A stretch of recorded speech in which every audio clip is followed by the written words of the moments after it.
Welcome to a wet, windy, cold Melbourne. Luke? Thanks, Jake. Things not too different up here in Brisbane, to be honest. It has been wet and windy and cold over the last few days. Looking forward to some finer weather, that's for sure. I think I've got a couple of months before that happens down here. But yes, relatively, it wasn't super busy in golf this week. We had some decent results and some Aussies performing quite well. So I guess kicking it off at the John Deere Classic, Davis Thompson beat Michael Thorbjornsen, who is the PGA Tour U leader from last year, and also Luke Clanton, who's the amateur, and is top 10 in a couple of last events. A little bit of a sleepy week. We knew the John Deere wasn't going to reach the heights of, say, what we've seen at Pinehurst, but an interesting leaderboard with a couple of decent stories that we can talk about.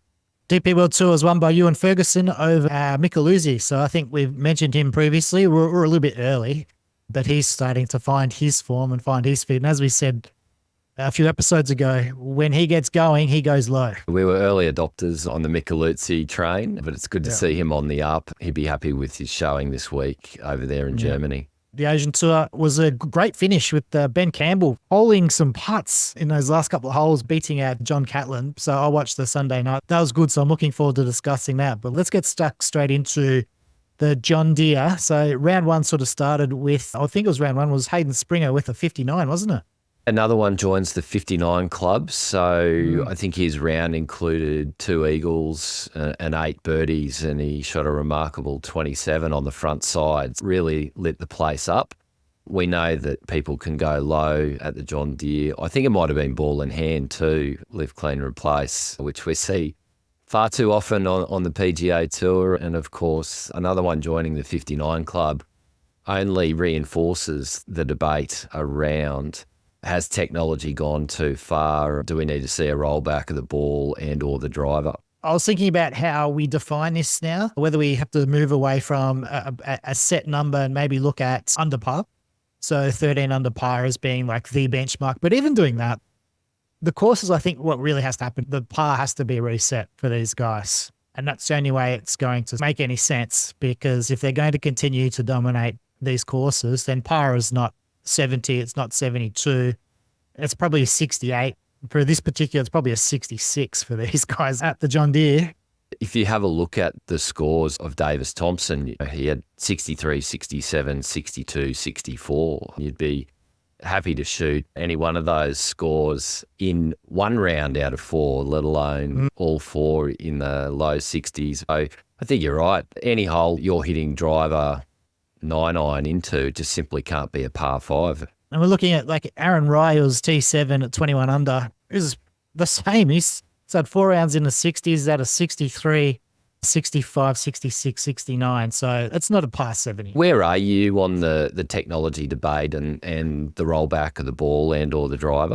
I'd like to see it roll back just to fall. I like it just brings more options into it. And I think from the perspective of saving recreational golf, I think it makes a little bit more sense as well, because we're building bigger ballparks, or they are, particularly over in the States, but we can't reroute existing golf courses, and there's lots of pressure on golf courses reducing their footprint as well. I think it would be smart to limit it, but I don't think it's going to happen. I think the proposal is that the amateur game would stay the same. There'd be no sort of rollback of any of the equipment there. It's more at the professional sense. But when I last looked at the proposals, it was talking about a rollback of the ball that would result in a sort of 5 to 10% reduction in distances.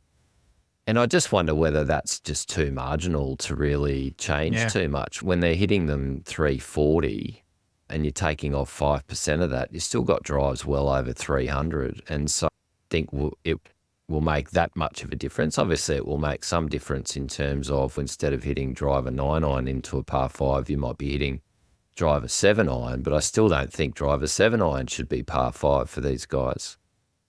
I think, they've got to go a little bit further, and maybe they've got to limit the driver head size and maybe look at the smash factors that was part of their sort of regulations for those particular clubs as well. Here's a controversial take. Maybe the setups need to be looked at, and let's choose some courses that are a better test of golf and can play firmer and faster and have no backboarding or limited backboarding, limited TIO relief, stop these pampered Fs from getting all of the free relief, and let's have some shaved down collection areas around the greens.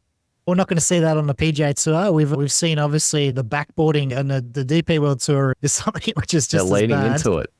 Yeah, I don't know what the Liv's doing, but maybe we're going to have to start our own tour, Lukey. You never know, although financing would be a challenge unless you've got Yasser's number. But yeah, I think it's probably a combination of things. I see both sides of the argument here, where you've got the likes of the purists arguing for a rollback to protect traditional architecture, to have courses played the way the original designer expected them or wanted them to be played. So I certainly can appreciate that argument. But we have been talking a lot about growing the game, the fan base, fan engagement, etc. And I think the reality is that the large majority of casual fans that we want to see more engagement of love seeing the ball get smashed and go a long way. They love seeing Bryson hit 350-yard drives. They love seeing Rory smoke it a long way down there. I understand both sides of the fence. I'm a bit of a fence sitter in that regard, where I can empathise with both the arguments. So I'm not really sure where I fall on it for that reason. Let's solve all the problems. We need to relook at this putter issue and this anchoring, because it's blatant again. Like, we've got these guys with the long putters who are clearly performing a lot better with that long putter. They're holding it up to their chest. It's anchoring.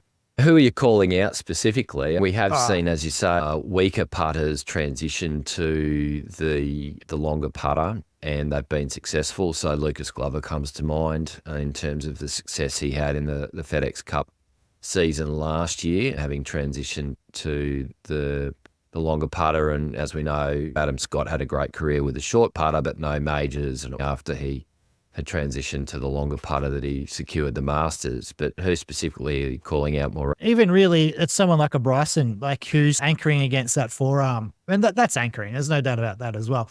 They made a big blue when they changed this ruling on the putter that really it should have just been the shortest club in the bag. That's an easy way to do it. Although I suppose Bryson's putter still would be longer than his driver, right? Was it like 37 inches or something like that in terms of his wedges? Because he's obviously got the 7-iron or something. I think that's about a 7-iron, around 36 inches. 6-iron, I think they're all standard 6-iron lengths. Yep. So his being shorter than that is still going to, what's a putter, sort of between 34, 8 usually, up the forearm, it's probably up to 40. Have you got more of an issue with the Bryson style anchoring as opposed to the Adam Scott or Akshay putting? I'm okay with the long putter because anyone can use it. So I'm okay with the concept of it all. Like, anchoring, I think, is an issue. So I think we need to get rid of anchoring. Scotty, I've looked at him relatively close. He doesn't jam it into his chest. But even being able to, I guess, yeah, there are a few that look like they're touching that chest. Even if they're touching the shirt, like the floppy shirt. So maybe it's, I don't know. It's just seemed that they've made more. They haven't fixed the problem. They should have just, they needed to think a bit harder about this, I think. I agree. A couple of them fly close to the wind on that issue. The funny thing is, like, they're able to make the change quickly because they did to Bryson when he tried to just start hitting the side saddle. Remember that? He was side saddle putting. That's right, side saddle. Shut that down fast. Yep. So they can make a change. It's just whether there's the will and the desire. What did you think? To me, Thorbjornsen, he's looking the good. So that's his third pro event. He's got the top 2 now, and he's got his card locked up for next year as well. But he's got his card through next year in terms of essentially unlimited sponsor exemptions. But I think he's moved up into around the top 100 of the FedEx Cup. And if he can get into the top 50, gets the guaranteed signature events next year. He's certainly one to keep an eye on and starting to make some moves. So you've got big raps on him. What particularly do you like about his game, and what do you think brings out that X factor in him? What I think it's maybe not so much Thorbjornsen himself or in isolation. It's the fact that I've been following Carl Phillips, who's his best friend, played on Stanford with him. So I've been following Carl on YouTube first since he was 13, essentially, and he won everything as a junior. The fact that Thorbjornsen has been playing a lot with him, so I get to see, I've followed along a lot, seen the results. But he's got that right build, Thorbjornsen, for the modern game. He hits it a long way. He seems to have I think most importantly, from my perspective, he seems to have his head screwed on. So under pressure, he's really solid. It doesn't seem to get overly phased. And I think to me, that's the thing that really makes the very best stand out is how they perform under pressure. And he seems to have it. That in Scotty Scheffler, don't you? Amazing composure. Just go back to the PGA Championship where he got locked up and still was able to come out and compete and possibly would have won that tournament had it not been for Detective Willis. You look at someone like Ludwig Aberg, who's very young in the game, but has been able to contend in majors, I think because he's got that sort of old head on younger shoulders or more mature head on younger shoulders. Thorbjornsen might be another one of that ilk. Luke Clanton is the other one. If he was a pro in these particular events, he would have now secured an unrestricted sponsor exemptions for the rest of the season on the PGA Tour. The fact that he's an amateur means that he's not eligible for that. I think that's ridiculous. You got to protect these pros, so they're not going to give up their cards or their positions in fields too easily because they've paid their dues, they've earned their stripes, Jake. Come on. They clearly have, but yeah, he's performed well. He's performed well the last couple of weeks. So the two top tens or back-to-back top tens last week at the Rocket Mortgage and this week at the John Deere. First amateur to do that since 1958. So a great achievement for him, and starting to turn some heads is Luke Clanton. The last amateur to do it was, what was this, the Rocket Mortgage and the JD or the John Deere Classic. The last amateur to do this back-to-back was US Open and the Masters. Slight difference in caliber of event, but a good achievement for Luke. I think particularly given the depths of the fields now and the amount of professionals that are actually playing in these tournaments. So well done, Luke. The rest of the field, really, or that top 10 was dominated by the Americans. So this, I think, suits their style of golf, really. Aaron Rise obviously having a great season and performing well again. Competed last week and also this week. Just couldn't go with them on Sunday when the foot really went to the pedal from Davis Thompson, but he'll be happy with his form heading into the next major. And you saw, I read something that Sepp Straka didn't stay in the Airbnb this week? Three-peat for the Airbnb, apparently. Lots was made about this on the coverage, that this particular Airbnb that Davis Thompson was staying in had been the residence for the prior two winners, which was Sepp Straka last year and JT Poston the year before. But Sepp this year with a 9-month-old thought he better not disrupt the remaining house members, so he took some accommodation elsewhere and made way for Davis Thompson, who has continued on the tradition. He has to speak to Jason Day. What he needs to do, he needs to take the motorhome and park it in the driveway at that Airbnb. That's exactly right. That's how to do it. Jason Day's got it all sorted. We'll move on to the DP World Tour. I didn't see a lot of the DP World Tour, unfortunately. I saw little snippets of the Micheluzzi's couple of rounds there. But did you get to watch any of it this week? No, likewise, not too much live watching. As we've spoken about, it was great to see David rocketing up the leaderboard there in round one and only finishing 2 shots back. He'd given himself a bit of a roast on social media a few weeks prior, and he's been able to turn his form around, and hopefully this is the starting point for the rest of his season and we can see him rack up a win or two from here. The weekend, he had a couple of, was it either double bogeys or a couple of runs where he had a couple of bogeys and didn't start in the right, but he turned it around. I think it was on the Saturday and then on the Sunday. He turned it around in both cases. So I think that's positive. As we've said previously, he can go really low and he should be able to get rid of those mistakes, I'd imagine, out of his game. So it's positive. Love to see him win at some point over the course of the remaining season. Agree with that. The live players, Reed, Peters and Keimer all had reasonable finishes. The best there was Peters in T9, Reed was T13 and Keimer in T. They had solid performances without being too brilliant. Keimer on home soil over there probably would have liked to have finished higher than T27. Always good to top 10 in terms of Peters' finish there. And I think Pat Reed did his head up into the top 10 of the leaderboard there at one stage, but just fell outside that top 10 by the end of the tournament. Probably just getting reps up ahead of the next few weeks, really. certainly Yep. ahead of Liv and Andalusia this coming week. Delicious. And the rest of the Aussies weren't very good at all. They all missed the cut, didn't they? Bloodbath for the Aussies was pretty ordinary to see them all below the cut line there. Jason Scrivener, Tom Powerhorn, Andrew Martin, Sam Jones, Hayden Barron all had difficult weeks. The Asian Tour, I think that was probably my favourite event, really, the favourite finish. That was, as I said, it was really good. Catlin looked like he had it under control, and then Ben Campbell hold that really long one on, I think it was the 18th, and then again in the playoff, on that first playoff hole, hold a putt from off the green as well to come over the top and win that. He has been pretty impressive, Ben Campbell, hasn't he? I think both him and Catlin have obviously been probably the Form 2 players on the Asian Tour, and there's lots for them to play for in terms of trying to solidify a more permanent spot on the Liv rotation, and they're certainly doing their chances no harm, that's for sure. John Catlin's back on the crushes again this week, which is great to see. He's performed really well in Liv. The one thing I'd say, it has seemed to be a relatively big step up from the Asian Tour to the Liv events. Whenever we see that the Liv guys go back down and play the Asian Tour, they all perform relatively well. It was no different this week with Caleb Surratt, Chikara, and even Kazuma performing really well in the Asian Tour event. And they haven't been able to, a lot of them, make that step up when it comes to Liv, which I think is an indication to me that the Liv events are pretty competitive at that top end.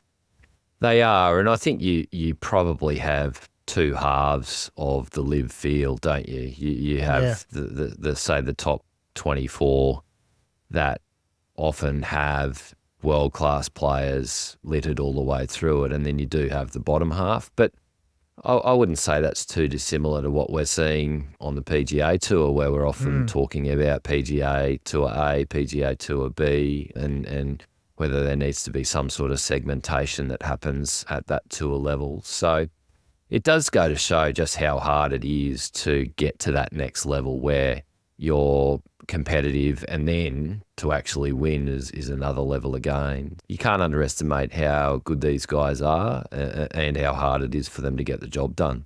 The course I was pretty impressed. I didn't see a lot of it prior to the Sunday, but the course giving me, with the big gum trees and whatnot, giving me sort of Aussie course vibes.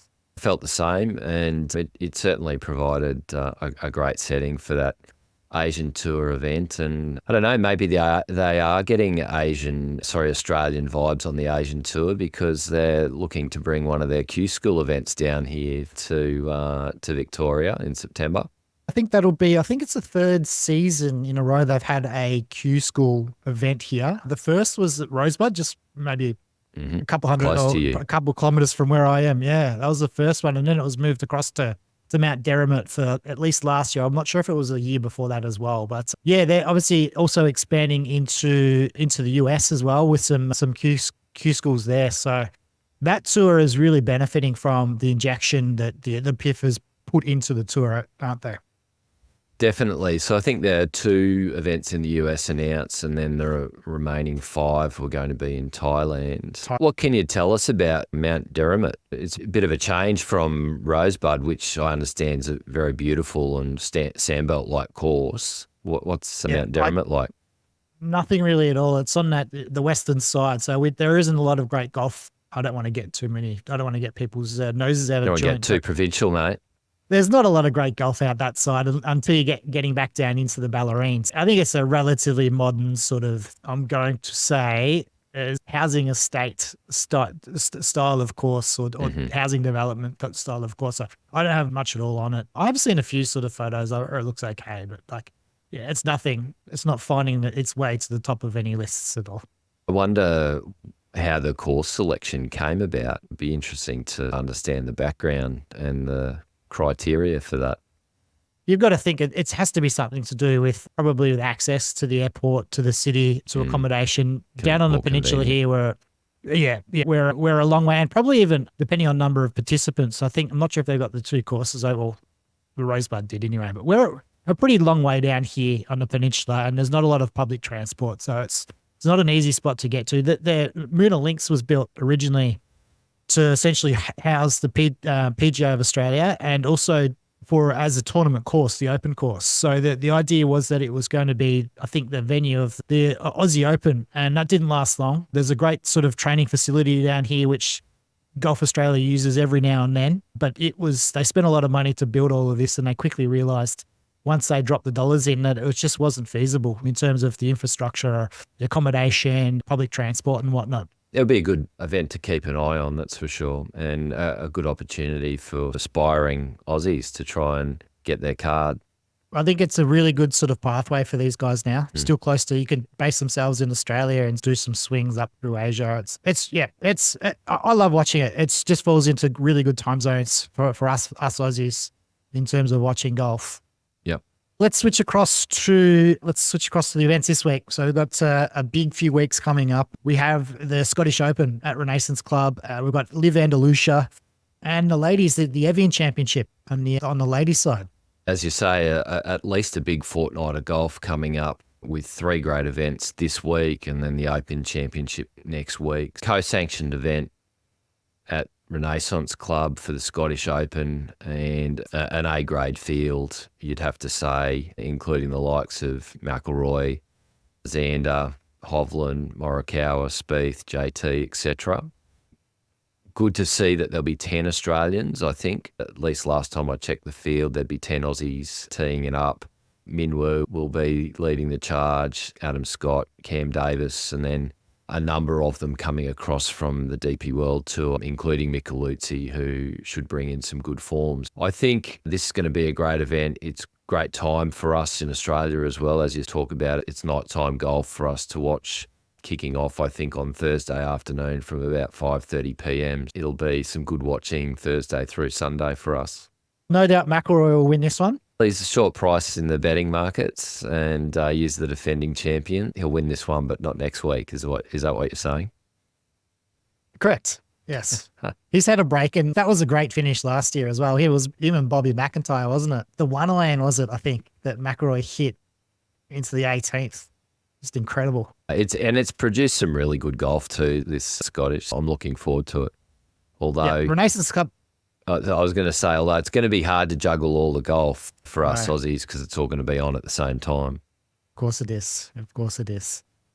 Yes, and then Valderrama, I'm going to call it. It's Live Andalusia, but at Valderrama. So I think probably the thing I'm looking forward to most is to see crowds and the reaction to Rahm and the Spanish guys. So that'll be really interesting. The expectation is that it's going to be a big event, but I think Rahm needs a little bit of an uplift, and maybe this is something, hopefully, that's going to give him a little kick along into the rest of the remainder of the year. And so, yeah, I'm looking forward to seeing how the crowd reacts to Rahm and the course as well. This could be just what Rambo needs, a shot in the arm from the home crowd. I'm thinking that we're going to see an Adelaide-style event. So hopefully we're not disappointed in that regard. I think it would be great for Liv and for World Golf to see another belter of an event similar to what we had in Adelaide earlier this year. And it could be the spark that really fires Rahm up ahead of next week's major as well.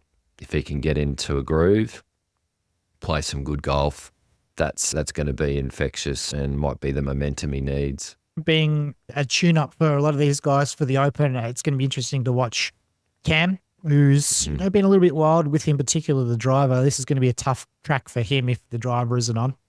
Definitely be keeping a close eye on Cam. Really want to see signs of life from him in terms of competing at that top level and really being a chance of winning his next major. Surely he's got more than one in him, but there's been some worrying signs, I think, throughout this year, unfortunately. Yes, it's hard for me not to say it's fitness. That 2022 season, he just came into that season looking in tip-top shape, and I haven't seen him in that sort of shape since.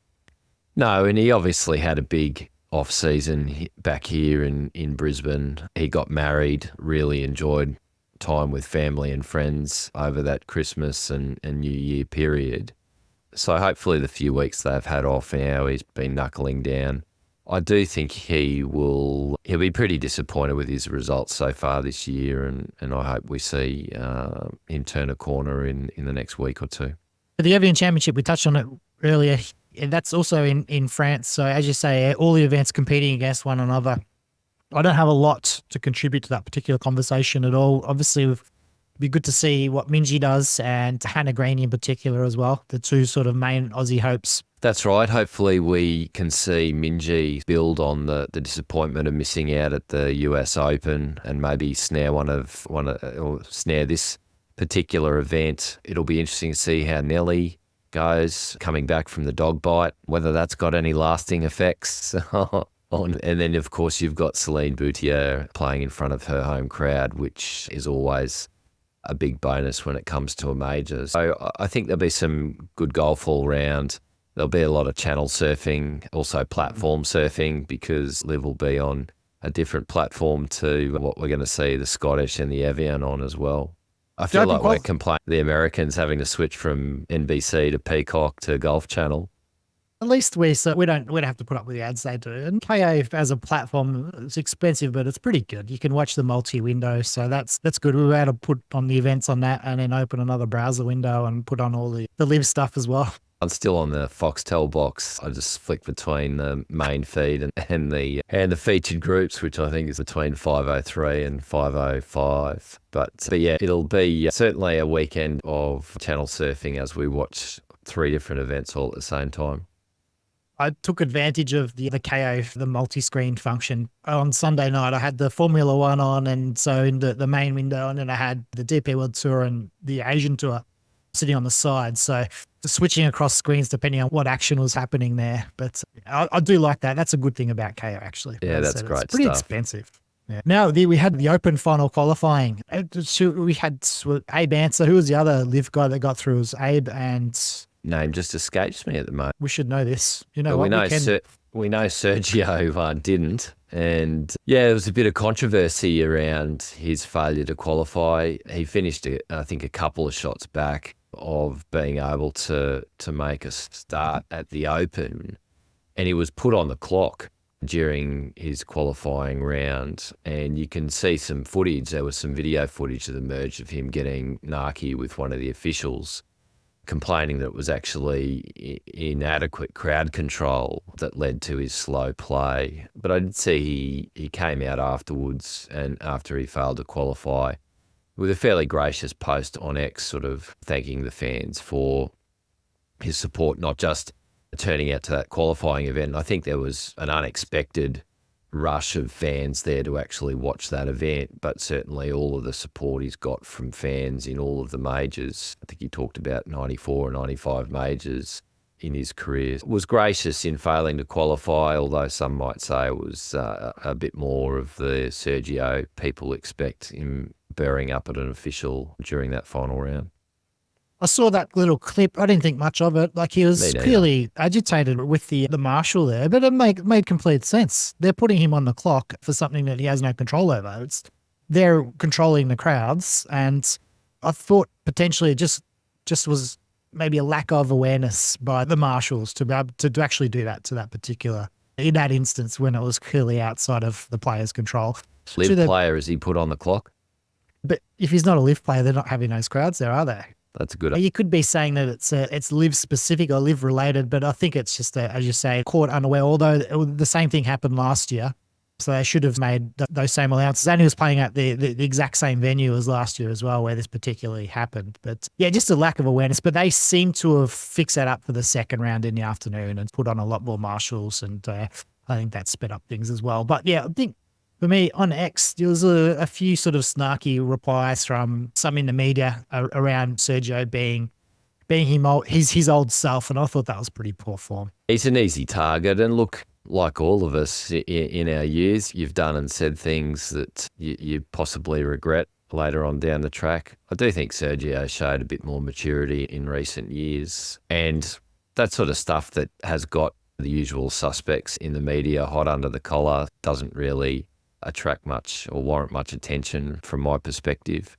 We need personalities in golf. It creates a point of interest. And you obviously don't want to see really bad sportsmanship, but equally slamming a club into a bunker every now or mouthing off at a couple of chippy fans, it's a bit interesting, really. It is. The Open has got a venue finally. I did see that, and it's a cracking venue too.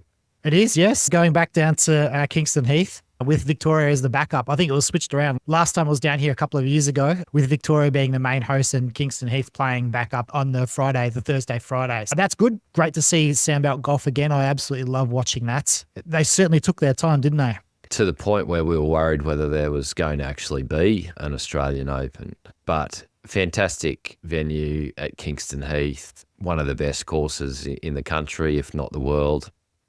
It'll put on a great event, and it'll be really great to see them play that testing sort of golf that requires a different approach on firm and fast conditions. Is Jason Day going to play this, or does that sort of, maybe he's going back to the Hero for that one. Maybe he's going to come and play the PGA and head back to the Bahamas. Let's hope not. All of the stars are aligning. He is coming back. He said he's coming back. They've put out a cracking course for him to play on. So let's hope he can do that, and I hope he can play the PGA up here at Royal Queensland as well. I think he'll play that, but I have serious doubts whether or not he'll play the Aussie Open. I seriously think he will go back and play the Hero World Challenge. Which would be very disappointing, but I guess it just depends on what his plans are in terms of length of stay here in Australia. If his kids haven't been here ever, I hope that it's going to be weeks he'd be here rather than, say, 7 days. Yep. Hey, did you see the site I've been working on the last couple of days? So I was going to ask you about that. We see your new Rank Eagle website, which is providing all the various golf rankings in the one place. So talk us through that. Talk us through that, yes. So I was a little bit bored and wanted something to do, so it sits in my wheelhouse, that sort of playing around. I don't know how to code or anything like that. There's a sort of some tools that allow you to create and put together back-end databases, just point and click really. So that's what this is. Yeah, I decided that it would be good to see a lot of sort of rankings in the one place. So that was initially what it was. So just pulling in the weekly rankings from 4 different ranking systems, and now just playing around with it now, and I'm starting to pull in some more information and make use of that particular information. So I just added today the top 50 players by tour and by country and top 100. So it's interesting to see that all on the one page as well. So the OWGR, which we have said has been a little bit PGA Tour heavy, surprisingly doesn't seem, that doesn't actually display in that top 100. Across all the ranking systems, they're sitting around about that 75 to 85% is PGA Tour players. And so OWGR is a little higher than the others, but it's not a huge amount higher. Yeah, it seems to be that all these systems get the rankings right, that first roughly top 20, and then they start to diversify from there. So at least we're seeing that the very top of the very pointy end is probably right, regardless of the system being used.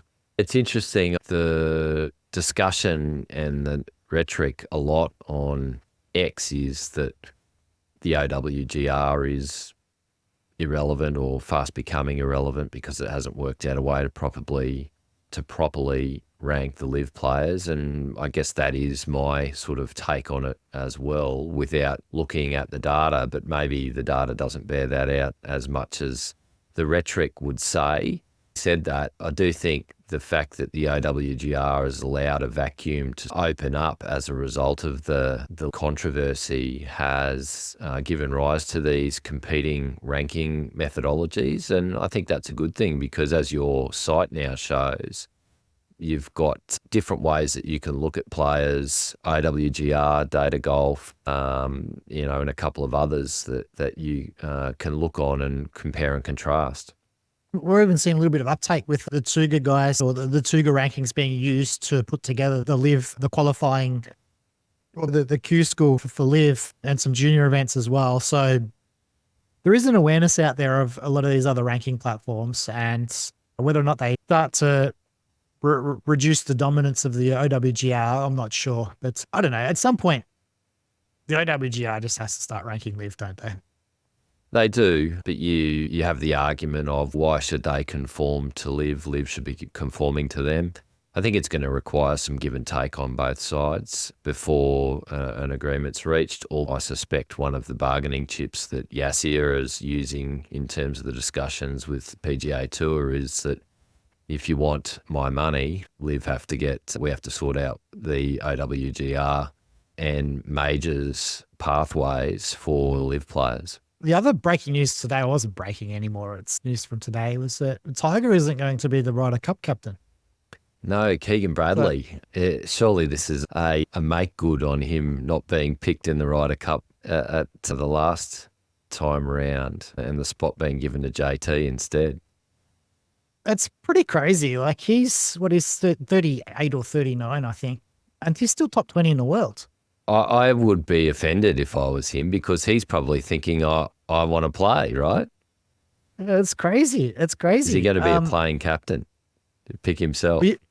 I'll tell you what would be awesome if he goes out and just decides to set the house on fire and doesn't pick any of them. That boys club, I'd be pretty nervous if I was in the boys club because he may well seek some retribution. Having said that, I don't get that's the kind of vibe or guy that Keegan is, and that he will genuinely try to do the right thing by his country and pick the best team, which of course is going to have to include some live players, isn't it? You'd think so. Yeah. Has to. You would. It has to. Yep. Looks like that boys club is slowly being broken up. I saw that Justin Thomas didn't play in Zach Johnson's charity golf day this year. Surprising that, isn't it? Surprising. Yeah. So he didn't get to stay in the same house and shore up his Ryder Cup pick. No, that's pretty funny. Got a charity event that JT can line up. That's actually, watch that. That is going to happen for sure, isn't it? Yeah. All right. I think we've covered everything now. I think next week is going to be the week where we've got a lot to talk about with all these good events. Hopefully we have some good golf viewing. It'd be maybe a little bit lethargic come sort of Monday morning. Over the weekend and Sunday night, hopefully we see a Cam Smith win over in Valderrama and maybe a Min Woo win at the Scottish. No, McIlroy. We want to see McIlroy win. So if McIlroy doesn't win this week, does that mean he's a lock for the Open next week? No. We can't keep good. We can't keep ranking him as he's not a major winner. He's gonna put egg on one of our faces soon enough. I hope so. I really hope so. The best player in the world outside of majors. That's probably a fair point. Anyway, as you say, lots for us to talk about next week with a recap of the weekend's results and a preview for the Open. Hope everyone enjoys their week and look forward to getting into it next week. Brilliant. We'll speak to you then.